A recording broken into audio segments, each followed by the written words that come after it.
What we are doing today is a culmination of a process that began sometime last year when President Olusegun Obasanjo came to mediate and the conflict that was raging on at that time. We agreed when we sat together, myself and Brother William Ruto, that we would follow the route of dialogue. And that is the reason why NADCO was set up.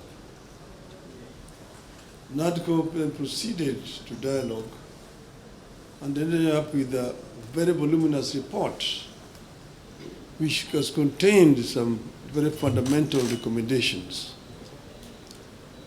This bill that has now been signed into the law today is just one of those. But the NADCO report contains very many issues which are at the heart of the people of Kenya today. If you see the issues which are being raised by our youth, most of them are actually contained in the NADCO report. But if this NADCO report is implemented fully, you'll be able to address all those issues which these young people are raising. We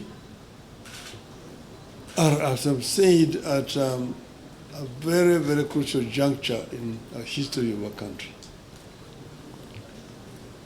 Our country has moved forward. There have been highs and lows in our history of 61 years. We need to move forward.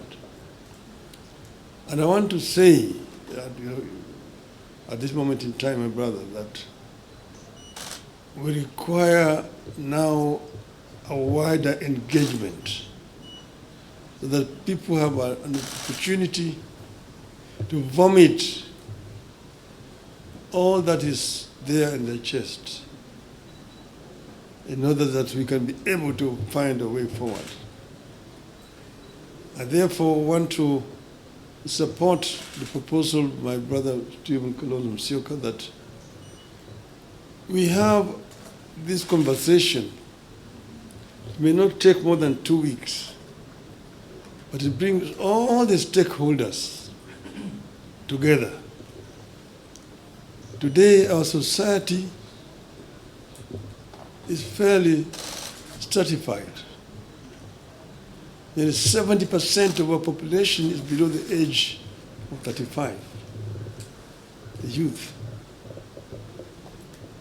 If you say that between 35 and 18 constitute about 40%, we need that 40% to be present when this dialogue is taking place. And then the rest can fill the rest. And then we just talk about the Kenya we want. The Kenya we want convention. Out of that will come out recommendations that will help us to resolve this issue once and for all. That will be my proposal, Excellency. I think that Kenya deserves better. The issues of employment, the issues of discrimination, the issues of corruption, the issues of gender, and so on, are issues that need to be addressed in a wider forum. As a way of charting the future from the current situation we are facing, I welcome all the leaders here, and I have heard what they have said this morning, and all other stakeholders working together for us to address the current economic situation through a broad-based political arrangement and to rally the country forward, as has been said by the former Prime Minister.